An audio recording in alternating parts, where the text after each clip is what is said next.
উপযুক্ত কোনো কারণ নেই। সর্বোপরি সবাইকে একদিন যেতেই হবে, কেউ আগে কেউ পরে। নিজের চিন্তা, মতামত এবং কাজকর্মকে সর্বাপেক্ষা উত্তম মনে করা এবং অন্যের সবকিছুকে তুচ্ছ জ্ঞান করার নামই আত্মপ্রশস্তি, এবং এটা একটি মারাত্মক চারিত্রিক দোষ। কৃত্রিম সুখের পিছনে ছুটে যাওয়ার চেয়ে কঠিন সাফল্য অর্জনের চেষ্টা চালিয়ে যেতে পারাটাই উত্তম মনোভাব। লক্ষ্য অর্জনের দৃঢ় সংকল্প থাকলে মানুষ সবসময় সফল হয়। দৃঢ় সংকল্প এবং প্রচেষ্টার মাধ্যমে আপনি সর্বদা প্রতিষ্ঠিত বিশ্বাসের বিরুদ্ধে সফল হতে পারেন। প্রতিটি কঠিন কাজকে একটি সম্ভাব্য উদ্যোগে পরিণত করুন, কাজ অনেকটাই সহজ হয়ে যাবে। সর্বদা ভিন্ন চিন্তা করার জন্য প্রস্তুত থাকুন। সর্বদা উদ্ভাবনের সাহস রাখুন। একটি অনাবিষ্কৃত পথে ভ্রমণ করার সাহস, সমস্যা মোকাবেলা করার সাহস এবং সত্য তথ্য প্রদানের সফলতা অর্জনকারীর অনন্য গুণাবলী।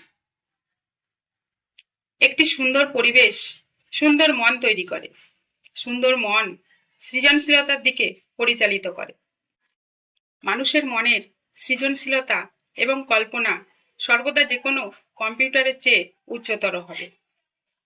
আমি বিশ্বাস করি যে মানুষের মনের সৃজনশীলতা এবং শ্রেষ্ঠত্ব অর্জনের জন্য কঠিন সংগ্রামের মধ্যে দিয়ে যেতে হয়, কিন্তু তার ফলে একজন ব্যক্তি যা স্বপ্ন দেখেন তা সফল করতে পারেন।